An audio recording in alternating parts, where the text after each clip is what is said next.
Exodus. And just like with Genesis,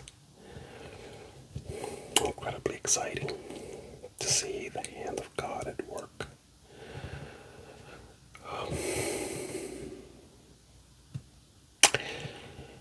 And to see what happens to those who don't fear God. Now, when we talk about fearing God, we're not really talking about being scared and afraid. That's not really what we're talking about, although it seems that way sometimes. It's about respecting God's sovereignty. Respecting God's sovereignty.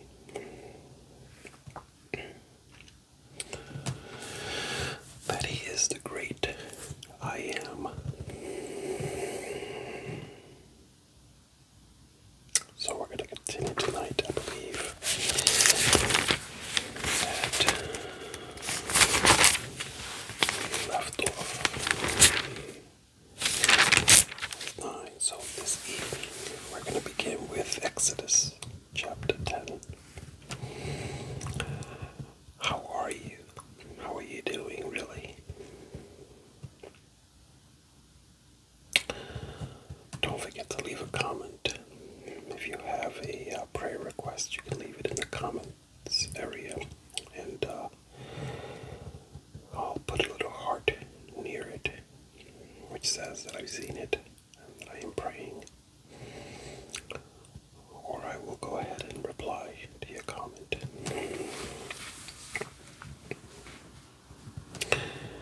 I really enjoy this time. I'm a chaplain, as some of you may or may not know, and I run an organization called New York State Chaplain Task Force. In other states, it's known as United States Chaplain Task Force. And I must say that this time during this pandemic has really been, let's put it this way, I didn't think that we would see so much death and so much need, that we would do so much like we did during 9/11 when the towers were brought down.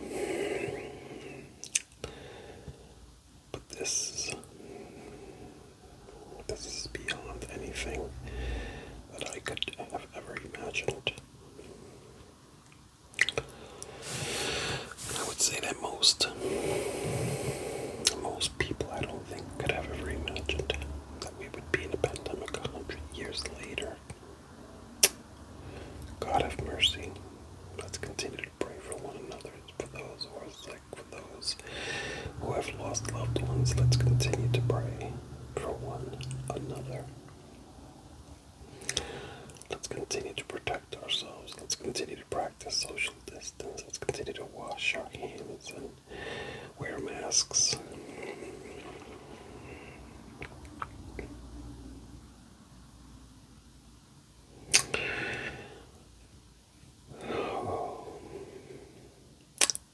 But that said, I do look forward to reading the Bible, and I really look forward to reading to you, so I'm glad that you're here. And I pray that you are well.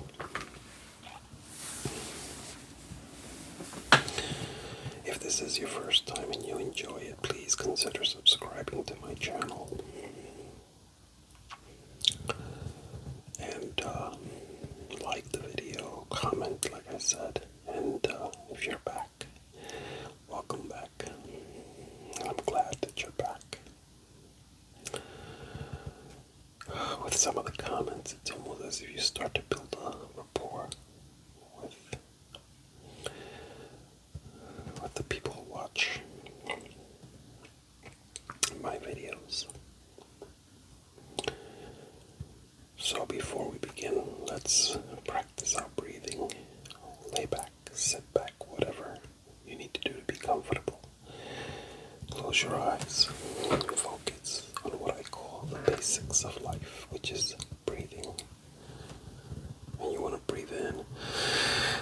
and out.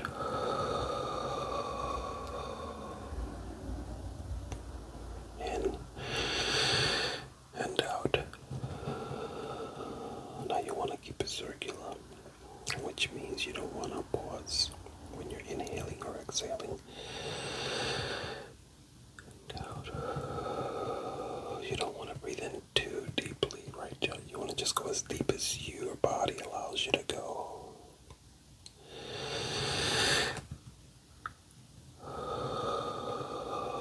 You want to exhale as far as you can go. Don't force it, just as far as your body allows you to go.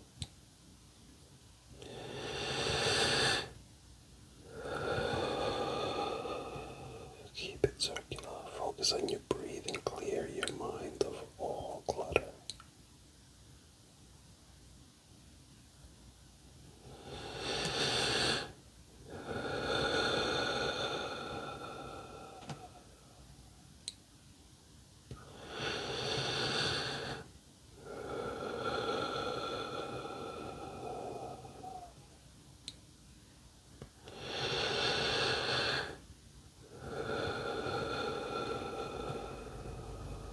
Continue to do that. Focus on your breathing. And focus on the words that I'm about to read. Let's begin. Exodus chapter 10. Then the Lord said to Moses, "Return to Pharaoh and make your demands again. I have made him and his officials stubborn so I can display my miraculous signs among them. I've also done it so you can tell your children and grandchildren about how I made a mockery of the Egyptians and about the signs I displayed among them, and so you will know that I am the Lord." So Moses and Aaron went to Pharaoh and said, "This is what the Lord, the God of the Hebrews, says. How long will you refuse to submit to me? Let my people go so they can worship me. If you refuse, watch out, for tomorrow I will bring a swarm of locusts on your country." Excuse me. Then, in your country, they will cover the land so that you won't be able to see the ground. They will devour what little is left of your crops after the hailstorm, including all the trees growing in the fields. They will overrun your palaces and the homes of your officials and all the houses in Egypt. Never in the history of Egypt have your ancestors seen a plague like this one. And with that, Moses turned and left Pharaoh. Pharaoh's officials now came to Pharaoh and appealed to him. "How long will you let this man hold us hostage? Let the men go to worship the Lord their God. Don't you realize that Egypt lies in ruins?" So Moses and Aaron were brought back to Pharaoh. "All right," he told them, "go and worship the Lord your God. But who exactly will be going with you?" Moses replied, "We will all go, young and old, our sons and daughters, and our flocks and herds. We must all join together in celebrating a festival to the Lord." Pharaoh retorted, "The Lord will certainly need to be with you if I let you take your little ones. I can see through your evil plan. Never. Only the men may go and worship the Lord, since that is what you requested." And Pharaoh threw them out of the palace. Then the Lord said to Moses, "Raise your hand over the land of Egypt to bring on the locusts. Let them cover the land and devour every plant that survived the hailstorm." So Moses raised his staff over Egypt, and the Lord caused an east wind blow over the land all that day and through the night. When morning arrived, the east wind had brought the locusts, and the locusts swarmed over the whole land of Egypt, settling in dense swarms from one end of the country to the other. It was the worst locust plague in Egyptian history, and there has never been another one like it. For the locusts covered the whole country and darkened the land. They devoured every plant in the fields and all the fruit on the trees that had survived the hailstorm. Not a single leaf was left on the trees and plants throughout the land of Egypt. Pharaoh quickly summoned Moses and Aaron. I have sinned against the Lord your God and against you, he confessed. Forgive my sin just this once and plead with the Lord your God to take away the death from me. So Moses left Pharaoh's court and pleaded with the Lord. The Lord responded by shifting the wind, and the strong west wind blew the locust into the Red Sea. Not a single locust remained in all the land of Egypt, but the Lord hardened Pharaoh's heart again, so he refused to let the people go. Then the Lord said to Moses, lift your hand toward heaven, and the land of Egypt will be covered with a darkness so thick you can feel it. So Moses lifted his hand to the sky, and a deep darkness covered the entire land of Egypt for 3 days. During all that time, the people could not see each other, and no one moved. But there was a light, as usual, where the people of Israel lived. Finally, Pharaoh called for Moses. Go and worship the Lord, he said, and leave your flocks and herds here. You may even take your little ones with you. No, Moses said. You must provide us with animals for sacrifices and burnt offerings to the Lord, our God, and all our livestock must go with us too. Not a hoof, not one hoof can be left behind. We must choose our sacrifices for the Lord our God among these animals, and we won't know how we are to worship the Lord until we get there. But the Lord hardened Pharaoh's heart once more, and he would not let them go. Get out of here, Pharaoh shouted at Moses. I'm warning you, never come back to see me again. The day you see my face, you will die. Very well, Moses replied. I will never see your face again. Wow.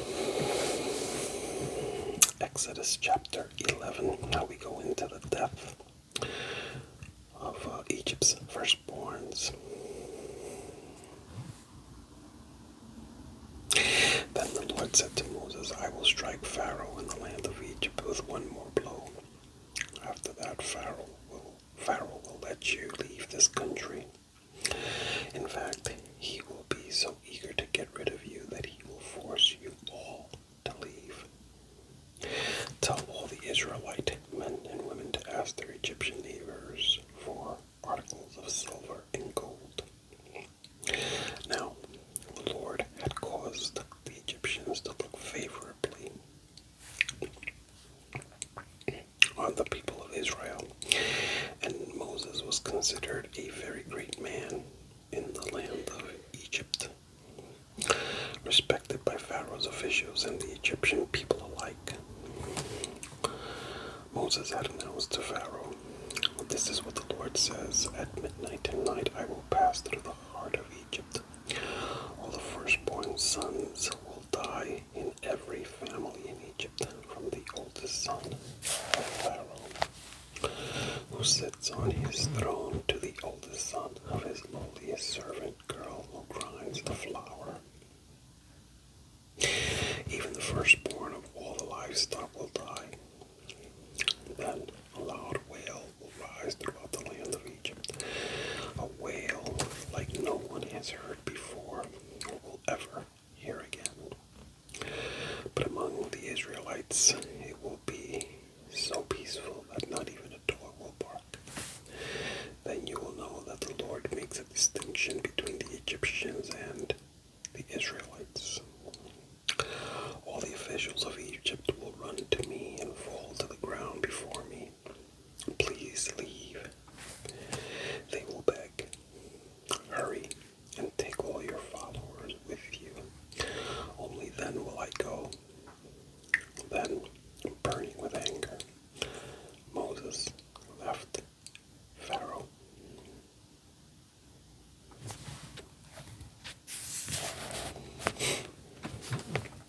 Now, the Lord had told Moses earlier, Pharaoh will not listen to you.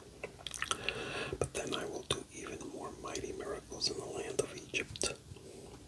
Moses and Aaron performed these miracles in Pharaoh's presence, but the Lord hardened Pharaoh's heart, and he wouldn't let the Israelites leave the country. Exodus chapter 12. While the Israelites were still in the land of Egypt, the Lord gave the following instructions to Moses and Aaron. From now on, this month will be the first month of the year for you. Announce to the whole community of Israel that on the 10th day of this month, each family must choose a lamb or a young goat for a sacrifice. One animal for each household. If a family is too small to eat a whole animal, let them share with another family in the neighborhood. Divide the animal according to the size of each family and how much they can eat. The animal you select must be a 1-year-old male, either a sheep or a goat with no defects. Take special care of this chosen animal until the evening of the 14th day of this month, of this first month. Then the whole assembly of the community of Israel must slaughter their lamb or young goat at twilight. They are to take some of the blood and smear it on the sides and top of the door frames of the houses where they eat the animal. That same night they must roast the meat over a fire and eat it along with bitter salad greens and bread made without yeast. Do not eat any of the meat raw or boiled in water. The whole animal, including head, legs, and internal organs, must be roasted over a fire. Do not leave any of it until the next morning. Burn whatever is not eaten before morning. These are your instructions for eating this meal. Be fully dressed, wear your sandals, and carry your walking stick in your hand. Eat the meal with urgency, for this is the Lord's Passover. On that night I will pass through the land of Egypt and strike down every firstborn son and firstborn male animal in the land of Egypt. I will execute judgment against all the gods of Egypt, for I am the Lord. But the blood on your doorposts will serve as a sign, marking the houses where you are staying. When I say the blood, I will pass over you. This plague of death will not touch you when I strike the land of Egypt. This is a day to remember. Each year, from generation to generation, you must celebrate. You must celebrate it as a special festival to the Lord. This is a law for all time. For 7 days, the bread you eat must be made without yeast. On the first day of the festival, remove every trace of yeast from your homes. Anyone who eats bread made with yeast during the 7 days of the festival will be cut off from the community of Israel. On the first day of the festival, and again the seventh day, all the people must observe an official day for holy assembly. No work of any kind may be done on these days except the preparation of food. Celebrate this festival of unleavened bread, for it will remind you that I brought your forces out of the land of Egypt on this very day. This festival will be a permanent law for you. Celebrate this day from generation to generation.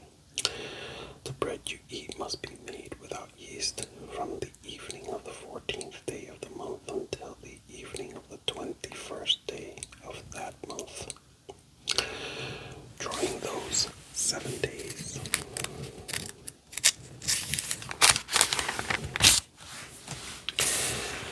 there must be no trace of yeast in your homes. Anyone who eats anything made with yeast during this week will be cut off from the community of Israel. These regulations apply both to the foreigners living among you and to the native-born Israelites. During these days you must not eat anything made with yeast. Wherever you live, eat only bread made without yeast. Then Moses called all the elders of Israel together and said to them, Go, pick out a lamb or young goat for each of your families, and slaughter the Passover animal.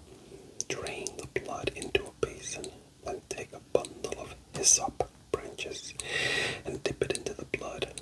Brush the hyssop across the top and sides of the door frames of your houses, and no one may go out through the door until morning, for the Lord will pass through the land to strike down the Egyptians. But when he sees the blood on the top and sides of the door frame, the Lord will pass over your home. He will not permit his death angel to enter your house and strike you down. So there's your answer for those who may have a question about where did Passover actually originate and how and why, and this is it here.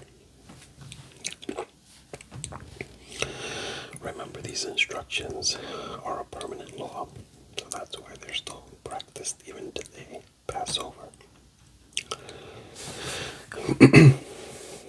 This permanent law that you and your descendants must observe forever. When you enter the land the Lord has promised to give you, you will continue to observe this ceremony. Then your children will ask, what does this ceremony mean? And you will reply, it is the Passover sacrifice to the Lord, for he passed over the houses of the Israelites in Egypt. And though he struck the Egyptians, he spared our families. There you go.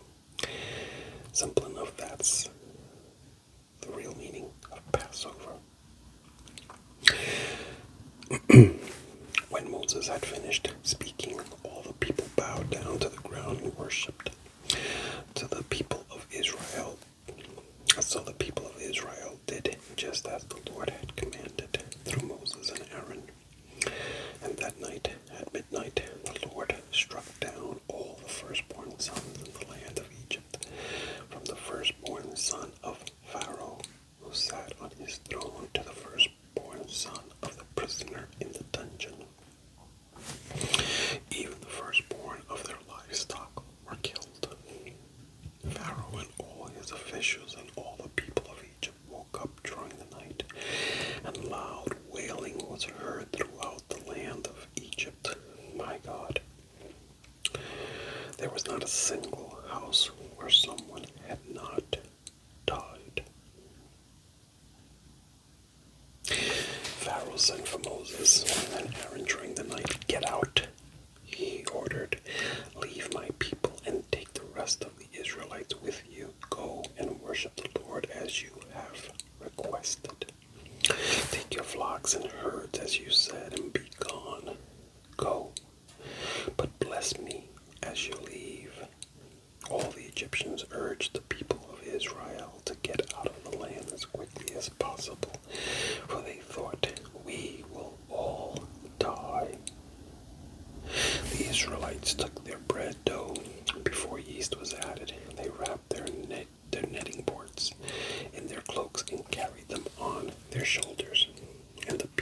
Israel did as Moses had instructed.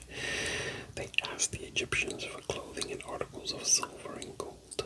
The Lord caused the Egyptians to look favorably on the Israelites, and they gave the Israelites whatever they asked for. So they stripped the Egyptians of their wealth. That night the people of Israel left Ramesses and started for Succoth. There were about 600,000 men plus all the women and children. A rabble of non-Israelites went with them, along with great flocks and herds of livestock. For bread, they baked flat cakes from the dough without yeast they had brought from Egypt. It was made without yeast because the people were driven out of Egypt in such a hurry that they had no time to prepare the bread or other food. The people of Israel had lived in Egypt for 430 years. In fact, it was the last day of the 430th year that all the Lord's forces left the land. On this night, the Lord kept his promise to bring his people out of the land of Egypt. So this night belongs to him, and it must be commemorated every year by all the Israelites from generation to generation. Then the Lord said to Moses and Aaron, "These are the instructions for the Festival of Passover." A lot of this, by the way, is practiced even today.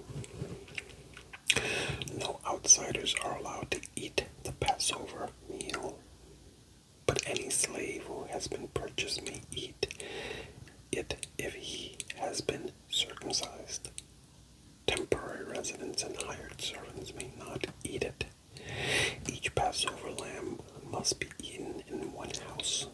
Do not carry any of its meat outside and do not break any of its bones. The whole community of Israel must celebrate this Passover festival. Interesting, isn't it?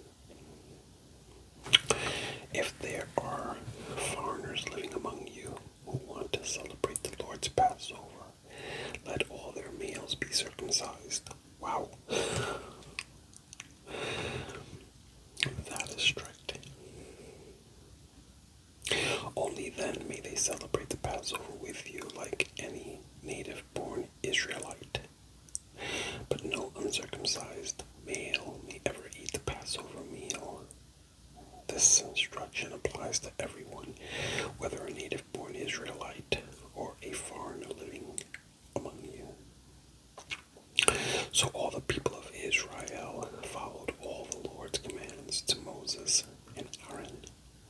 On that very day, the Lord brought the people of Israel out of the land of Egypt like an army.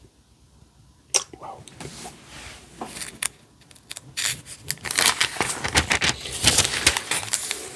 Why don't we read one more, shall we? Exodus chapter 13. Then the Lord said to Moses, "Dedicate to me every firstborn among the Israelites. The first offspring to be born of both humans and animals belongs to me." So Moses said to the people, "This is the day to remember forever.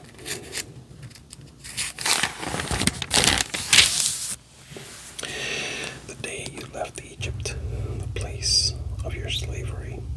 And today the Lord has brought you out by the power of his mighty hand. Remember, eat no food containing yeast.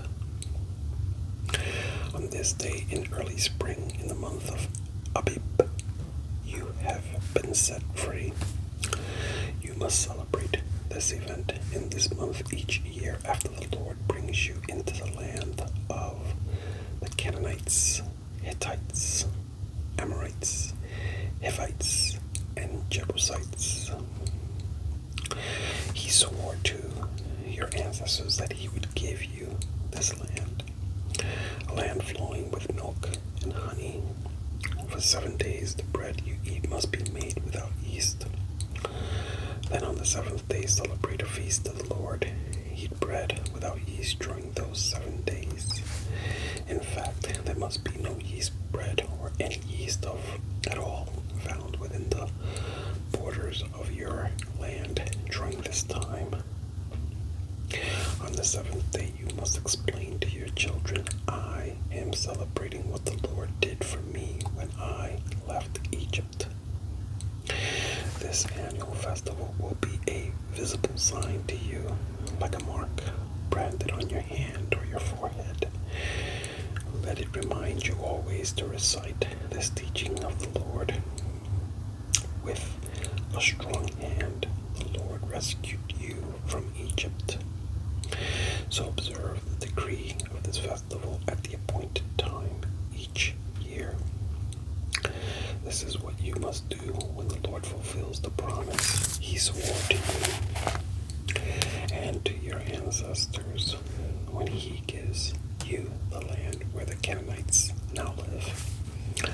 You must present all firstborn sons and firstborn male animals to the Lord, for they belong to him. A firstborn donkey may be brought back from the Lord by presenting a lamb or a young goat in its place. But if you do not buy it back, you must break its neck. Wow. That's rough.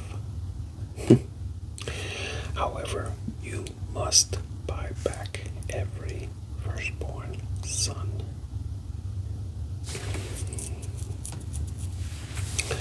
And in the future, your children will ask you, what does all this mean?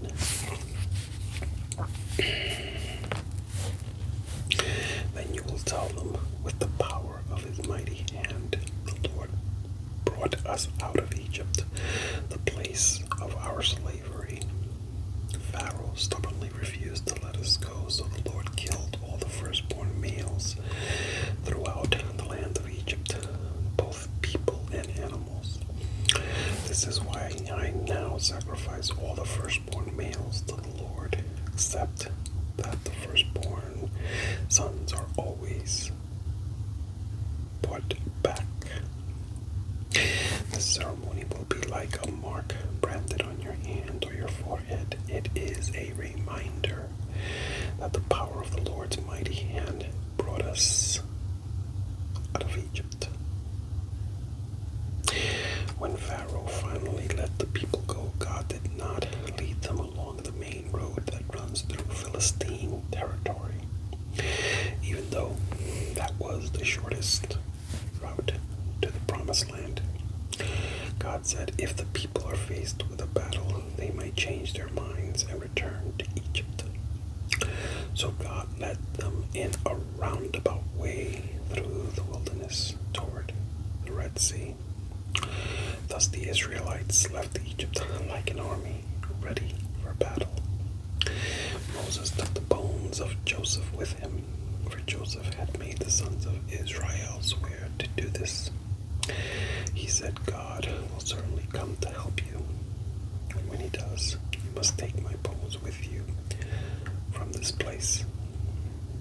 The Israelites left Succoth and camped at Etham on the edge of the wilderness.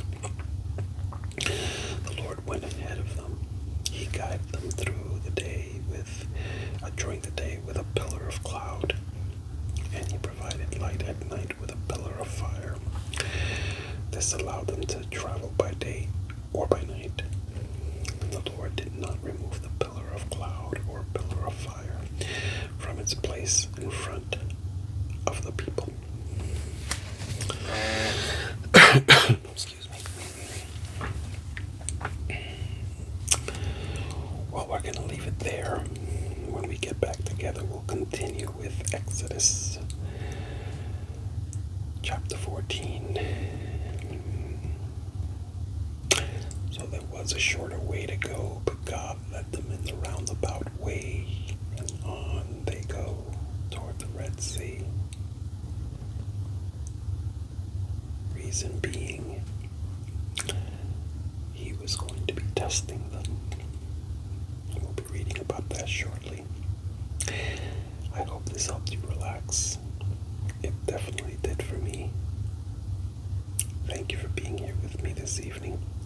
I really appreciate it. With that said, God bless you. God keep you.